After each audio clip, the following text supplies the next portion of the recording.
Happy 2022, ADTA family and friends.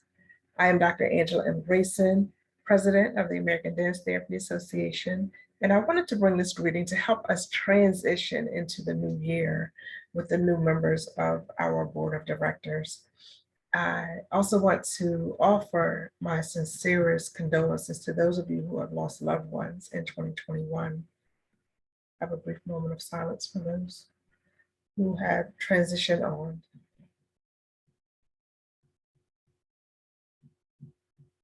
And we hold them near and dear in our hearts.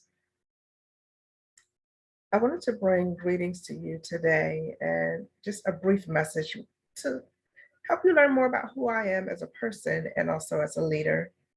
So let us get to it.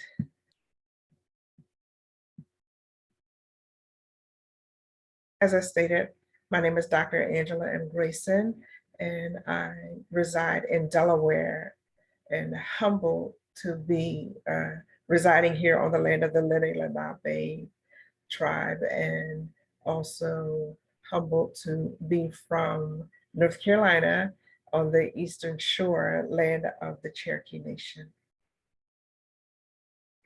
I am happy to transition to my role as president. Those of you who may know that I was president-elect last year, and that was a mighty task, and I'm so appreciative of all the support and guidance and wisdom of the community who have been in that position before. I thank you immensely for your support as I got my feet under me to be prepared to lead in the capacity of president. Why did I want to be a dance movement therapist? So my backstory actually started when I was an undergraduate student at the University of Delaware. I majored in psychology and also minored in education. And so as part of my minor in education, I decided that it would be a good idea for me to get some experience. So I became a substitute teacher. And during that process, I worked in elementary schools primarily and some junior high schools. And it became such a great experience for me. And I really built great rapport with a lot of the teachers that whenever they would be out, they would request me to come and take over their class while they were either on vacation or had to be on medical leave or whatever the reason that they were not going to be able to teach the class. And as I continued to, grow in that experience and get to know, the education field on the elementary school level, I became what they call a paraprofessional, where, as a substitute teacher or as a teacher, you're assigned to one or more students to work individually with. So it was like one-on-one. And my particular student, she had a really, really rough home life. And so part of me working with her was to build out her daily curriculum. And so she had all of her regular, coursework, the English, the math, the science, the social studies, and things like that. But she did all of that with me in our classroom. And as part of her curriculum design, I would play music for her, and we would dance and laugh and talk. And that's how I really got to know how she was feeling about what was happening at home and the responsibilities that she had at such a young age. And then I knew that there's something to this dance and movement that really opens people up and really helps guide them to a place where they feel safe, where they feel grounded in their body. And in particular, this young lady, she really was tired a lot of the time because she was up late in the evening. And so we would dance, and then I would have time for her to take a nap. And so me being able to incorporate dance into her daily curriculum back when I was an undergrad and had never even heard of dance movement therapy really kind of planted a seed as to what I thought could be something. But being a psychology student, the thing that they tell you is that you can't get anywhere with a bachelor's in psychology, right? Which is true. That's just the very, very entry level start of, building a career. And so folks were asking me all of the time, what are you going to get your master's degree in? Will it be psychology or social work or marriage and family therapy? And so I started exploring and looking at all of the different avenues that were available to me, and none of them really appealed to who I was at the time and what I wanted to do. Um, Many of you probably heard me say this before. I am not a trained dancer. I am not one who has been dancing since I was 3, 4, or 5 years old. My first formal dance class actually happened in undergraduate school at the University of Delaware. And so I've always loved to dance. I've always created choreography for my friends and I. We will make up routines, whether it was learning something from watching, a routine on television. And back then I used to go roller skating every weekend. And so we would make up routines, roller skating routines as well. I was a part of a step team. For those of you who may not know what that is, stepping is more of really strategic rhythmic patterns that you create either by yourself or with a group. And so I've always been a mover, not necessarily a trained dancer. But like I said, I did start, taking classes in my adult age. And so that is my movement and dance background and experience. And so once I graduated from my undergrad program, I started working for the state. And as part of that job requirement, we had to go to what they call Summer Institute every year. And Summer Institute was like a week-long block of trainings where we had to get CEs, I guess it will be the equivalent of how I could describe that. And in Summer Institute, there was a guy there who was teaching a dance movement therapy workshop. And I was like, get out. There is really such a thing as dance movement therapy, and you get paid to do that. And so after the workshop, I stayed after so I can, chat with him to learn more about, this dance movement therapy that he was talking about, and where did he get trained, and what were the requirements, and what do I need to do so that I can learn more about it. And lucky for me, living in Delaware, there's a program not too far in Philadelphia at Drexel University. And so that is where I landed, to the to the dismay, I'll say, of my parents, who were like, are you going to be able to get a job doing that? And are you sure that's what you want to get your master's degree? And I'm like, it's going to be fine. And so I went to Drexel, got my master's degree in the 2-year time period. And at that time, when I did go back to school, I had already been working in mental health for about 8 years.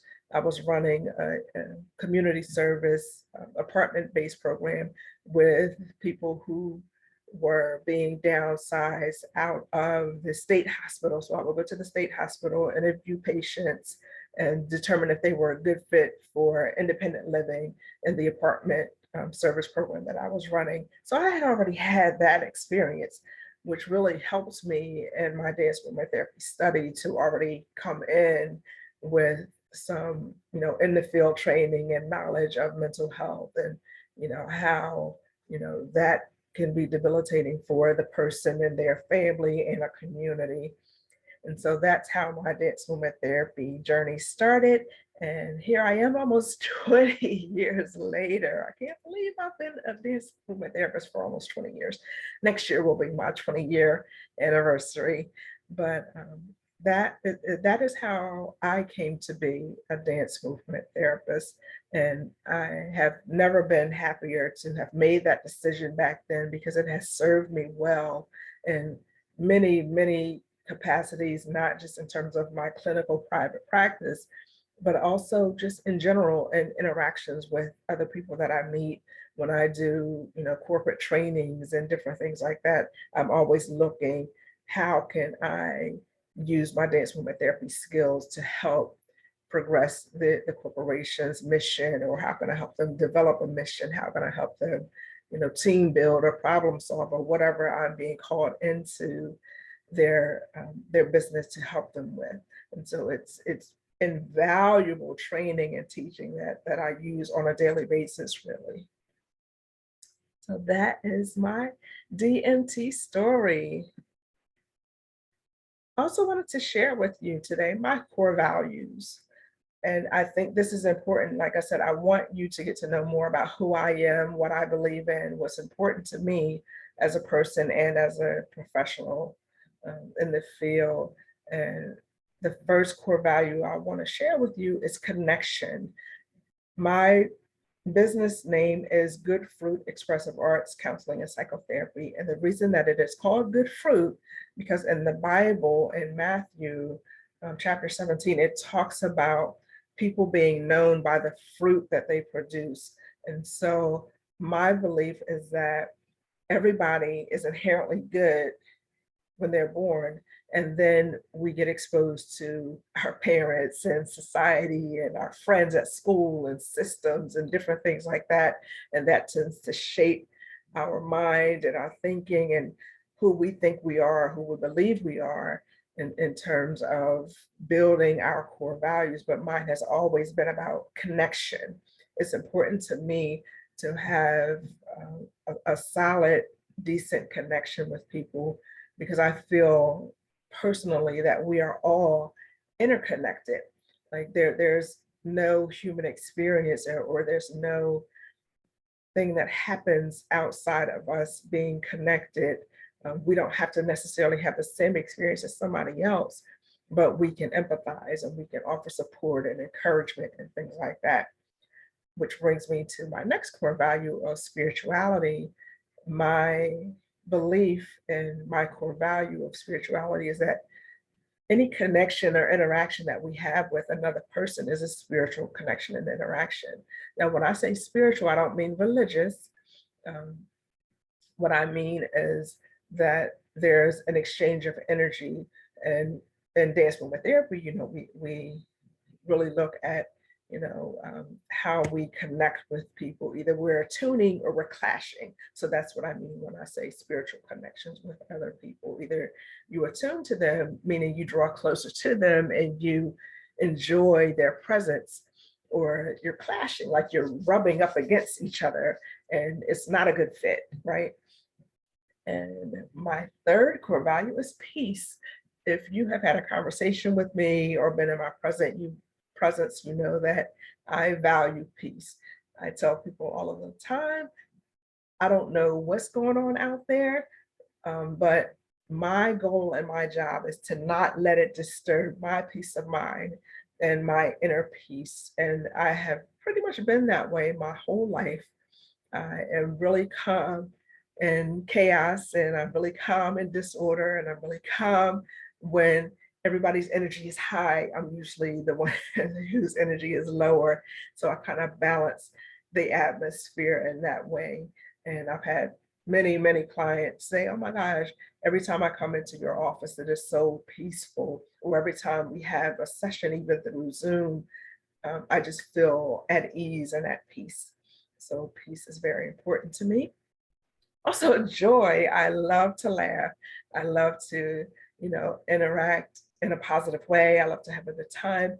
But if you know anything about joy, joy is personal. Joy is an inside job. And it's something that I work at every single day. People ask me all the time, why are you always smiling? I said, because when I wake up in the morning, I make the conscious decision that I'm going to have a good day. I want to stay and maintain a positive mood, and I'm going to dwell in joy. And I want to exude joy so that when I'm working with my clients and somebody's having, a hard time or a tough time, they can feel my energy of joy and peace and spirituality and connection. So all of my core values really kind of are interwoven and work together, which brings me to creativity, which is pretty much why we're all dance movement therapists. If you are a dance movement therapist and you're seeing this video, because we are, excited by the creative process. We are excited by the possibilities, right? Which are infinite. There are so many different ways to be creative. And so my core values like I said, all work together or interrelated and really make up who I am as a person. So I hope this is helpful to you when you're learning a lot more about me, because in my next thing, I want to know more about you and why I wanted to be of service and leadership in the American Dance Therapy Association is because of my core values. All of the things I just shared with you. I want to be in connection with people. I am the type of leader who likes to work in partnership. One of the first things I tell new clients that come into my office is like, hey, you're the expert on you. My job and in our dynamic is to partner with you and to help you realize and actualize your goals so that you feel successful at the end of our time together. And so as a leader, I really want to hear from you. I want to know how we can be a better association.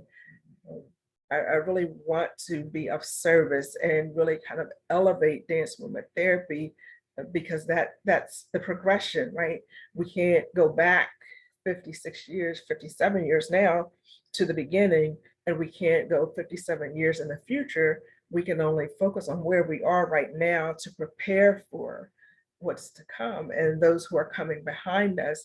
And so as a leader, I really enjoy working with students. I really enjoy working with the elders in our field, because I think that is the bridge that really holds us together. Without the students continuously wanting to learn more about dance movement therapy, and how to become an effective dance movement therapy, the field would dry up. And without, our elders in the field, the ones who were on the ground and creating the foundation, we wouldn't be here. There will be nothing to talk about right now. And so that bridge is important to me. And so everybody who falls along the different areas of that bridge, which a lot of us is where a lot of us are, it really is important because we are connected, right? The students coming in all the way to, the elders who were there at the beginning. And so if we move forward together, I know we can make a mighty impact in the mental health field and the education field and business and whatever area it is that you are interested in working, if you're working with athletes, right? And so my goal as a leader is to really help us look at the infinite possibility of dance movement therapy and where we can make our way into, society, and so that dance movement therapy becomes a household name. My leadership style. I think this is important for you to know about me. Like I said, as you see, the first thing on there is connectedness. And my leadership style is really based on the Strengths Finders model. So if you've ever taken the Strengths Finders assessment, then it gives you the five core things about you that make up who you are and how you interact with other people.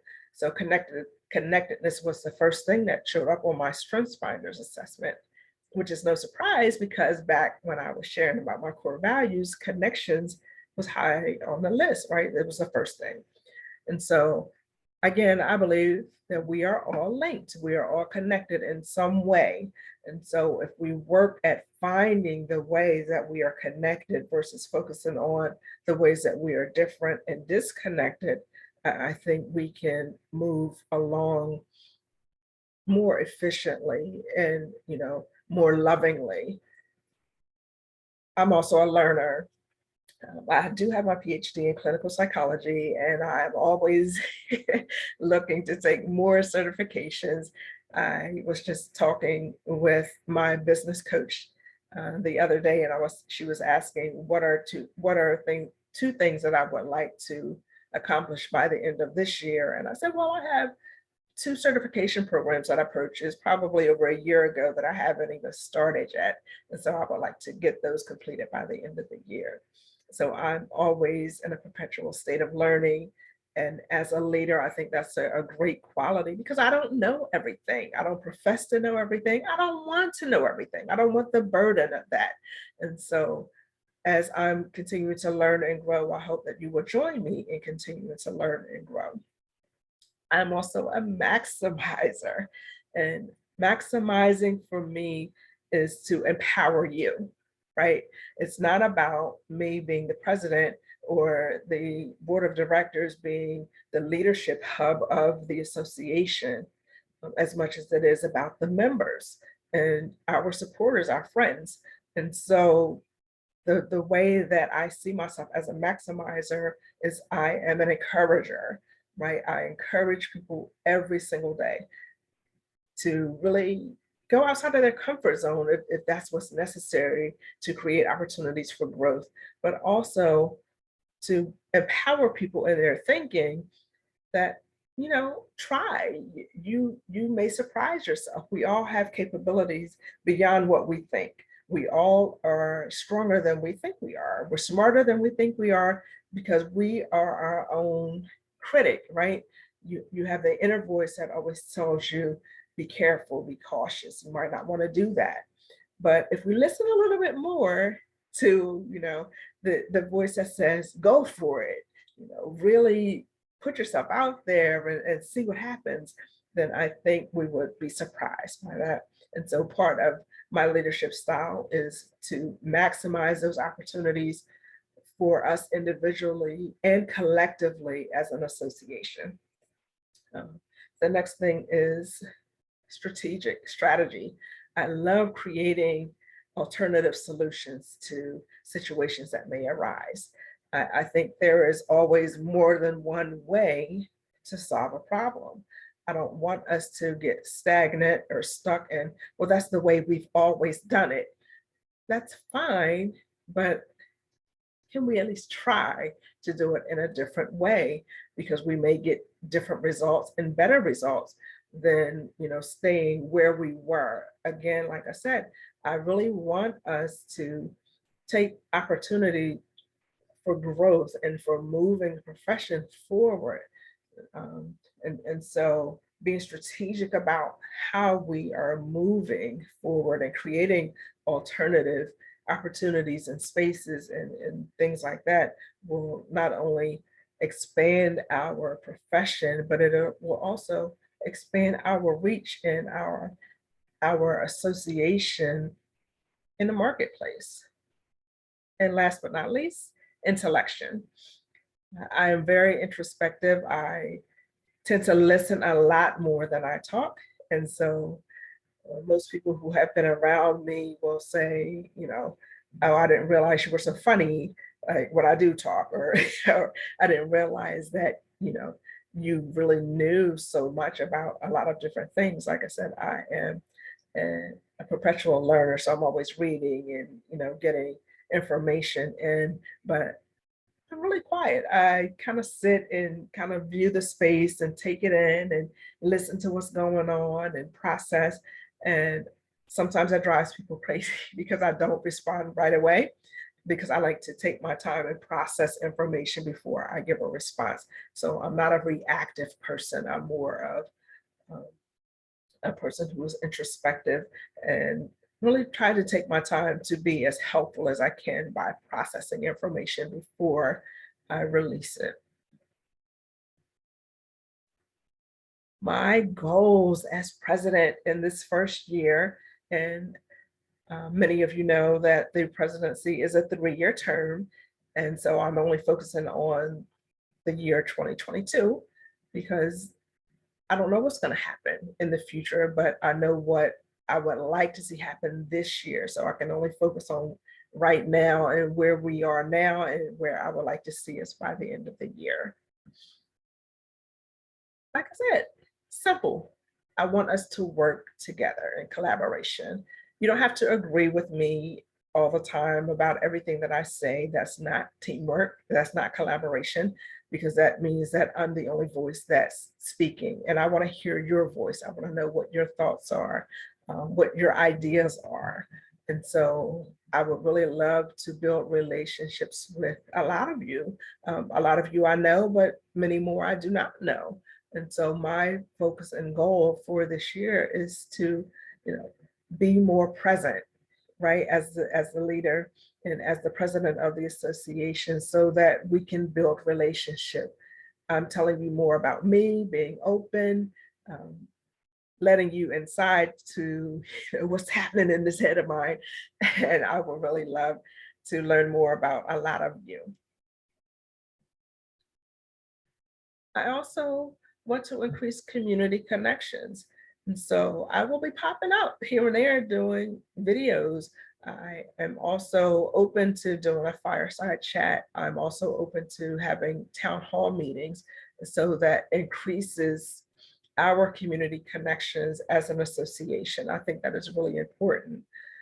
I know it's probably been 2 years now. We had the listening sessions, but they were very direct in their scope and focus.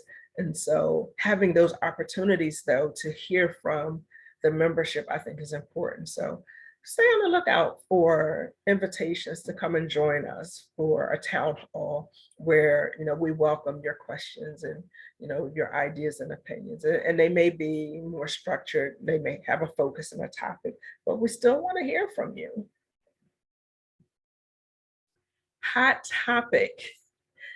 We have been doing a lot of diversity, equity, and inclusion work over the last 3 years. And I think that is super, super important for us to continue doing that work. And you'll also notice that I added a J, and the J is for justice.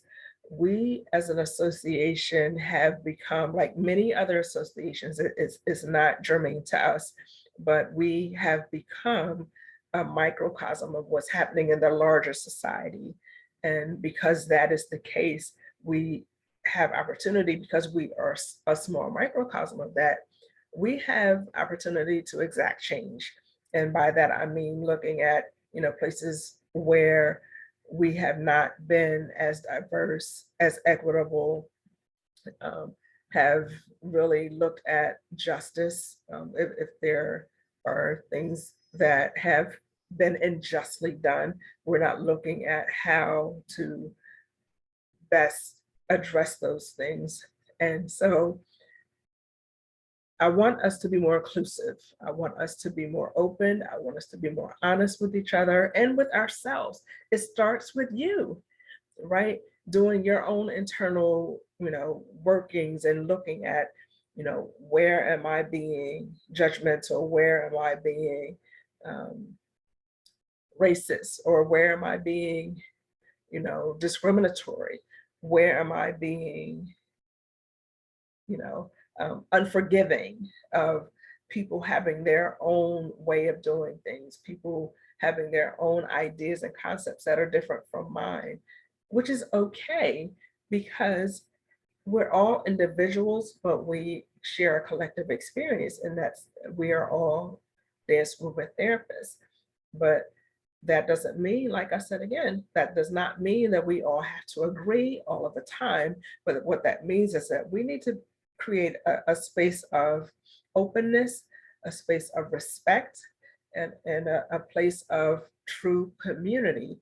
In any relationship and dynamic, there are always going to be times where we may not get along, we may not like each other, but that does not invite opportunities for disrespect. It does not invite opportunities for us to be mean or nasty to one another.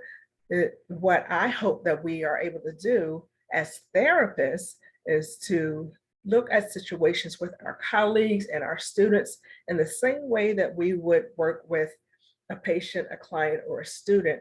And that's through loving kindness, that's through empathy, that's through openness and willingness. And so I'm inviting us to continue to work on our JEDI initiatives so that we can continue to be a strong staple in the community of mental health services, and continue to move towards our next 57 years. And we cannot move towards that without addressing some of these issues that have been swept under the rug and that have been harmful and hurtful to people over the years that we have ignored and has caused a lot of our members to either leave the association, um, feel disenfranchised, and not continue to be engaged and involved. And the only way that we will be a sustainable organization is that we get the buy-in from everybody to continue to do their work, whatever that work looks like, whatever that work is. So I encourage you to continue to look at, what's going on for you. And if you're finding yourself being angry or judgmental or, really not creating space for openness and dialogue and communication, ask yourself, why am I not willing to do that? Why am I not willing to take a look at me? I tell folks that I see for couples therapy, look at how you are contributing to a situation, whether it's positive or negative. How are you contributing to it? Because communication is not one-sided. It's a back and forth. So if we all take a step back to look at how we're contributing to the outcome of the communication, then our communication can be so much better. And that's what I'm looking forward to for us.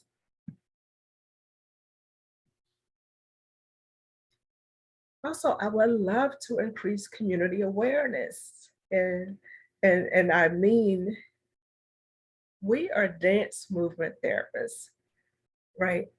We have trademarked that, we have that locked down, and we have unique skills that no other therapist has. And so I would love for us to continue to push the boundaries of what the insurance companies or other mental health services or behavioral health services say that therapy is, because we know the power of our work. We know the vitality of it. We know how strong it is, and we know that the more we work together and the more we push those boundaries, we could work wherever we want because our skills are that necessary. But we have to be able to, speak about dance movement therapy wherever we are, especially and particularly in spaces where they don't know or never heard of dance movement therapies. It's always important for us to bring it up. Always keep it at top of mind for it to be a conversation starter wherever you go. If you're in social settings, bring it up with your friends and family, bring it up with other colleagues. If you go to other conferences or belong to other associations. So always talking about dance movement therapy so that we get the word out there as much as we can. My intentions as president are very simple. I really intend to be of service. And being of service means that, yes, I govern the board of directors, but we work together. And that's always been my thing. I'm not the leader to tell you what to do and to be a dictator or a martyr. I'm the leader that asks questions, asks for input, create spaces of support and encouragement, like I was saying before, but also I want to be of service to you, our members and friends, because that is important to me to know how we can be better. I don't have all the answers. Some of the answers may lie with you. And so getting as much feedback and input as we can will help us determine what direction we need to move and to continue to grow and expand and to get dance movement therapy out into the world. And last but not least, to be as authentic as I possibly can, to share with you what's on my heart and what's on my mind, because that's part of the communication, right? It's like I said, it's not a one-sided communication. It's a dialogue. It's a back and forth. And to be as transparent as I possibly can within reason. I mean, there are some things that happen at the board of directors level where we're trying to work something out. So we may not come forth with all of the information right away until we have a succinct plan to share with all of you at the same time so that, we're all on the same page. And so I know sometimes it may feel like, well, I don't know what's going on, or they're keeping secrets, or they're doing things without our consent.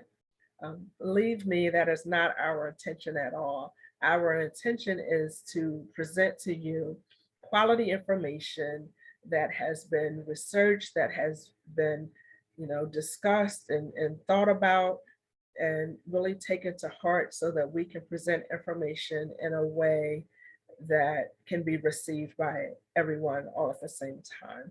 And so we're not playing favorites, and we're not, you know, releasing information to certain groups of people, but not other people. We want to share with you, and I want to share with you in a way that feels authentic, right? And the reason I'm bringing you this video today is because I want to be transparent with you, and I want to be authentic, and I want you to know who I am as the president of the American Dance Therapy Association. So with that, I thank you for your time and this opportunity of sharing.